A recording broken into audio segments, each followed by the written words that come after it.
Two men sat quietly in the dark blue car and waited. In front of them the hill slipped away, the streets lurching raggedly down towards the river, grey roofs gleaming dully after the light rain that had fallen. Across the river, on the north bank of the Tyne, a stray gleam of late afternoon sunshine picked out a bright reflection from the windows of the old flour mill at Dunstan, while near the Redjeff jetty a small tanker manoeuvred, sliding away from the coal staiths where barges had once tied up for loading. "High tide," said the man with the scarred nose. His companion grunted and lit a cigarette, shielding the match's flare against the night breeze that fluttered in through the open window. He drew on the cigarette reflectively, narrowing his eyes against the smoke. The knot of people along the roadway, 50 yards ahead, was thinning. The man with the scarred nose shifted his bulk impatiently, eager to end the inactivity of the last 15 minutes. He was not used to sitting still for long, and his heavy, broken-knuckled hands kneaded at his thighs as his glance moved over the collection of women milling near the school gates. Some of them were walking away now, clutching small children by the hand.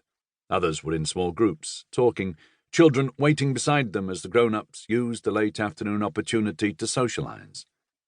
The senior school was beginning to spill out, older youngsters emerging from the red brick building to walk past the Victorian tar macadam yard of the junior school and make their way into the road. A few cars, elderly and battered in the main, stood waiting to swallow some of them. Others wandered in little groups up the hill, down the other side and across the road into the streets that fanned out from the school. The minutes ticked by and the heavy hands kneaded away. The school children were thinning, the noise they made lessening, and some of the cars parked near the school had gone, the others now preparing to go. The man with the scarred nose cleared his throat. "Any sign yet?"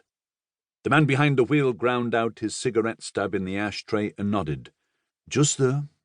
As his companion craned forward, he added impatiently, "Take it easy. Look, just behind that youngster with the red anorak." She was about 13 years old. She was dressed neatly in formal school uniform, white blouse, navy blue jacket, dark blue skirt. Her hair was fair, cut short, curling, and her face seemed pale as she stood with her back against the wall beside the school entrance. She remained quite still, talking to no one, her hands in front of her, fingers interlaced.